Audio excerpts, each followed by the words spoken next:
So I make my children work because I want them to know what it's like to have a master, someone that tells them you can and can't. This is how much you'll get if you do what I tell you to do. If you don't do what I tell you to do, you will be reprimanded. You want to take evasion, it'll have to be approved first. And work with people that they don't like, and then develop these tendencies to want to impress them even though they don't like them. It's really crucial to have that, because once you do it and you grow a disdain for it, it will be the motivating factor that keeps your ass in the charts, so that way you don't stay there. It'd be very easy for me to say, here, Cameron, here's $1 million. Here, I'm going to go out here and get you a house. You already got a car. I'm going to give you some money in an account to live off of, so that way you don't feel a rush to get in there and trade. But he's not equipped. He's not equipped to do anything with that. See, I've tried to do those things early on with my older kids, and it doesn't work. It doesn't work. It's the equivalent of, here, honey, I'm daddy. I'm going to pay for your college. Impress daddy. No, they're going to be kids. They're going to be reckless, and they're going to do things half-assed, and they're not going to care because they know daddy's going to take care of them. So the only way I could kind of like cancel that whole mindset, and I'm probably not going to be successful on all of my kids with this, okay, but that at least is what I'm trying to do, because I don't have a book or someone that's come before me and did it this way and it worked for them or didn't work for them. It was a brainchild that I came up with, and this is what it is. But making them work is not a bad thing. It's something good. All of us had to do it. I had to do it. I had to work. I had multiple jobs. Some of you might have multiple jobs right now too, and you're trying to learn how to do this, and it's hard. It's really, really hard. It's hard to stay motivated because you're in debt and you're trying to keep up with the bills that you're accumulating, and everything's more expensive. See, he's protected in a way that maybe you as an adult with maybe siblings, or not siblings, but children, that you have to take care of. Maybe you have a one income family and you're supporting all that stuff. And they expect you, when you come home from work, to give them your undivided attention. But here you are listening to me and watching videos by me, and you're trying to look at charts and stuff, and they're looking at you like, why are you doing this? I get it. I had to do the whole thing too. But it's hard to keep the real life from pressing in and overtaking your pursuits. It's easy for it to be trampled down if you allow other people, your loved ones, your family members, to prevent you from putting in the time that's necessary to do this. It just makes it harder than it has to be. So I don't have all the answers for all that stuff. So I want to talk to you today about how my son, Cameron, is going through this, in my mind, the proper way of doing it. I am met with these teenage antics still. He wants to know the easiest short path to it. And I told him, I said, what you're really feeling now is because you tried to do this on your own without using anything I taught. You weren't willing to sit down and watch the videos. You weren't willing to do this practice of just looking at price and don't do anything. You were in a hurry to push the button. So this is exactly what I teach all of you. Don't be in a hurry to go out there and try to make money, because you're going to be doing so by pushing the button with ignorance. You're not going to know what you're doing. So what you're going to be teaching yourself and conditioning yourself is that because you know nothing and you have no experience to lean on, when you're pressing the button, you're the equivalent of going to casinos and gambling, where there's no way of knowing the outcome. There's no probability. There's no statistical edge there. It's pure gambling. And you're hoping for some kind of a lottery win to inspire you to do it the right way, when that wouldn't happen anyway. Because if you were to make money doing something on a whim, you're going to think that you're just lucky. So why bother going through all those videos and going through the process of back testing and journaling? Who needs all that stuff? All I got to do is get lucky once in a while. Over leverage and don't use a stop loss. And that's what he did. And he would blow it, and go right in there and reset it again, reset it again, reset it again, 7 times. And then finally, he got to the point where he just didn't want to do it anymore. And quietness, walking around the house, not trying to say anything to me. And I told my wife, I said, I'm not going to bring it up, but I want to see how long he'll go without saying anything about it. And it wasn't until his girlfriend mentioned it. And I was like, okay, the ice is broken now. What are we going to do with this? Because clearly where you're working, that isn't going to cut it. I don't think it's appropriate for you to have that type of mindset where what you're doing is it's normal for a teenager. While you're in school, he was homeschooled. You go to a coffee shop and you're working there, you're making $400 a week. Wonderful. $400 a week for, a 17-year-old, it's spending money. I make him pay the car insurance for his car and he buys his own gas. If he goes out and entertains his girlfriend, he must do that out of his own pocket. Everything else, I clothe him.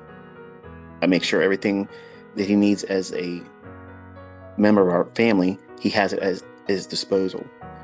But I make him work for the things that he has to spend for. So I'm not going to put money in his pocket to be a sugar daddy to his girlfriend. So all these things are meant to inspire him to be independent. That necessity for him he has to make it on his own. Well, he sat down with me today and we were looking at the markets, and I explained to him, I said, we're on the heels of the holiday, so the expectation is going to be rather light. Don't expect a whole lot of things that make a lot of sense. And he's like, well, I don't know really what I'm looking for anyway. And I said, well, we're watching price, and I want you to tell me when you think it's going to go higher or where you think it's going to go lower. And I want you to push the button right in front of me.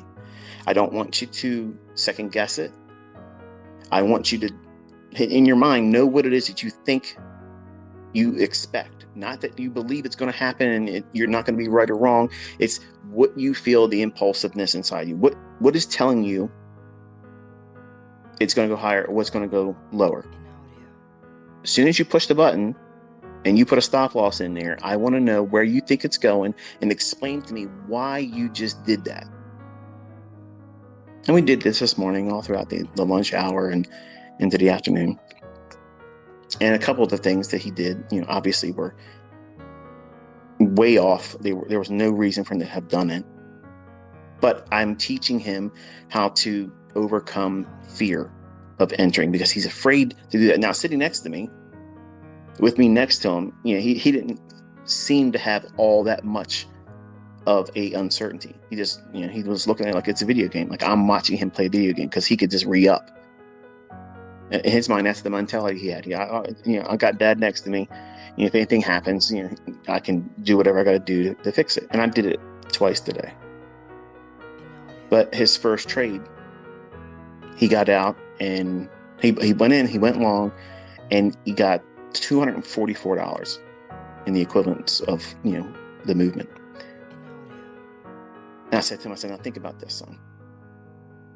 If you make $400 a week average after taxes, working your job, that's not a lot of money, but you just did $244 in one trade in less than 5 minutes.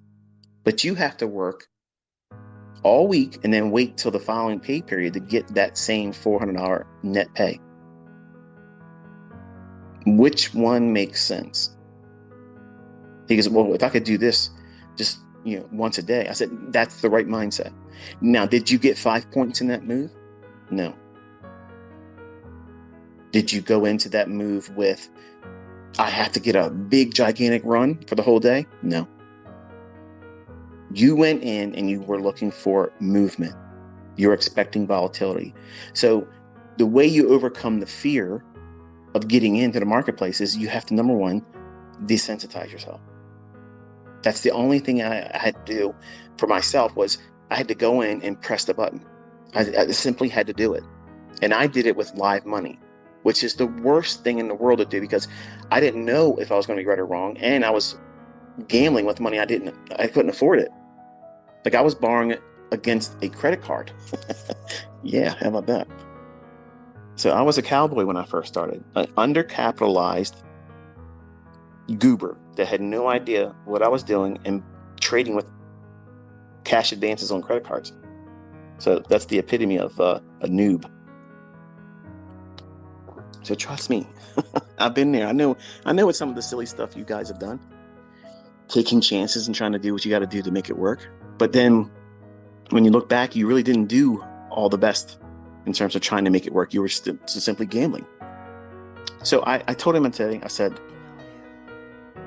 I don't want you to walk away from the charts. I want you to be here until fatigue sets in. I want you to feel that. I want you to be uncomfortable. And I still want you to tell me why you're pushing the button. Why do you think it's going up? Why do you think it's going to go down? He had the classic scenario where he tried to buy it several different times today, and there was no fair value gap there. There was no reason for it to go up there, and he still would just push the button. And then we got into the lunch hour, and I could tell he was just mentally fatigued by it. He's like, I don't know what to expect, so I'm just going to push the button and see what happens. I said, that's what I've been waiting for. That moment right there, that's what blew every single combine that you tried to do. That moment, I want you to know what that feels like. Because what you're trying to do right before you do that execution, that's your root problem. That's the thing that's going to keep popping up in your head, that's going to cause you to do that same impulsive tendency to push a button to find out. I want to do it right, and then you say, good job. Okay, that's normal. Every kid wants to have that moment with their dad. But really, what are you trying to do? He goes, I want to be right because I did a terrible job of trying to do it before, and now you're watching me. Like, you're sitting right next to me, where I didn't do that the last time, Dad. I was doing it in my privacy of my own bedroom. I'm pushing the button and nobody's there watching it. So it didn't feel embarrassing. I was mad. Okay, that's normal. That's absolutely normal. But you have to mad. Okay, that's normal. That's absolutely normal. But you have to understand that these things that you're feeling are going to be very influential in terms of what you do going forward. Because let's say we get you to the point where you can trade and Dad doesn't need to be next to you. What are you going to do to unravel yourself? It's going to be these things. So you have to view them as, well, snares. They're traps. Okay. And there's no shame in identifying what they are and what they're triggering, bases or foundations are rooted on. That's the thing that you need to be aware of. Everybody has them. Everyone has them. Some of you listening right now, it might be the fact that you don't have a partner or a spouse that's supportive of what you're doing, and you simply just want to make money to prove it and shove it down their throat and say, see, this is the reason why I got to look at all these charts. I got to listen to this goober go on and on and on, listen to his rants, because this shit will work if I just submit to it. That's why you're doing it. You're trying to prove to them in an expedient manner that it's worth your time doing it, when they don't think it's worth their time waiting around for you to figure out whether or not you can do it or not, when they've already had it in their mind that you ain't going to be successful at it. So I understand how to balance all that stuff is very difficult. But he, as my son, he's got youth on his side. He has time on his side. But because of video game playing and the tendency to play these games, and when you get killed in the game, oh, well, there's no time and no real loss. Let me just respawn and there it is. Or I got to wait the time limit for the game to conclude and a new game will start up. So that's the mindset that he has. And that, to me, is why I think viewing trading as a video game is the stupidest fucking idea anybody could ever employ. Because it tricks you into thinking, well, all I got to do is respawn. You can do that when you're doing market replay. You can do that when you're demo trading. But when you're trying to do something like a combine, if it's a funded account approach that you're going, or if you're trying to trade with real money, whether it be a lot of money or a little bit of money, those rules don't apply. You have to treat this like a business. When you go to work, okay, when you go to work, do they let the employees that you work among do whatever the hell they want to do? Now, maybe at McDonald's, they might do that shit, but they ain't doing it generally in a Fortune 500 company. And there's some structure there. There's some limits and boundaries as how far you can misbehave or waste time or be inefficient. And you are the boss. You're the CEO. You are the human resource manager. You're in charge of everything of You Incorporated. So you have to have all of these hats as a trader. You're the analyst, you're the trader, and you are the person that is in charge of where you're going. You're it. You're at the helm, you're the captain, and you either sink or sail based on what you and your decisions result in. So if you go into it with the Mickey Mouse approach that, hey, let's see what happens, what they say, F around and find out. The longer you F around, you're going to eventually find out. And he found out rather quickly that he couldn't do what he thought it was. Oh, it's a video game. It's a video game. It's just like, it's like that game, that snake game, because I used the analogy before. Slither IO, I think that's what it is, or something like that, or Snake IO. Where this little snake you start out with, you go around and you get these little dots. Some of the dots are bigger, some of them are smaller. And as you eat these things on the game, your body as a snake grows larger, and you're not allowed to touch another snake. You can't touch their body, but you can make them run into yours, and then they disintegrate and you can eat them. Or you can't run into a wall or you die. So there's two simple rules there. The larger you get, the harder it gets. That's the same thing with trading.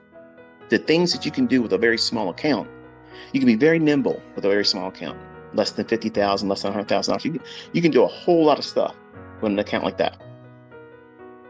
When you start trading with $50 million and higher, you just can't do those types of things. You have to be a lot more reserved in what you're trying to do, and you got to be more aware of what you're trying to protect. In the beginning, it's a little bit of money. It's 2% ain't that much. It's not that much. So I sat down with him today. I said, listen, one of the best things you can do is appreciate the fact that your first trade, whether you were right or wrong about the reason why you get it, I don't care about that. The fact that you saw and you identified that $244 is more than half of your net bring home pay per week at your job. So I want you to think about that when you go to work and you're looking around at the people that irritate you, the people that aren't doing as much as you are. You choose to be there because you haven't done the work. And I reminded him all the times when he was younger. I said, those videos are there. You watch them. And when you have questions, I will sit down with you. Nope. Video games was the only thing he was interested in sports. So I waited around. When he became of age where he can work, I made him get a job. He's had a job since he was legally allowed to do so. And now, because he has a girlfriend, because she's going away to college, she won't be here after August. So he'll have to wait for her to come home. She wants to be a veterinarian. And here he is working the typical teenager job. And he feels even more pressure on what he did not do correctly. So he has all those things swirling in his head. What happens when she comes home and he hasn't made any progress? I said, that's good that you think that, but don't let these things be crippling or a source of anxiety, because that in itself will cause you to do things impulsively.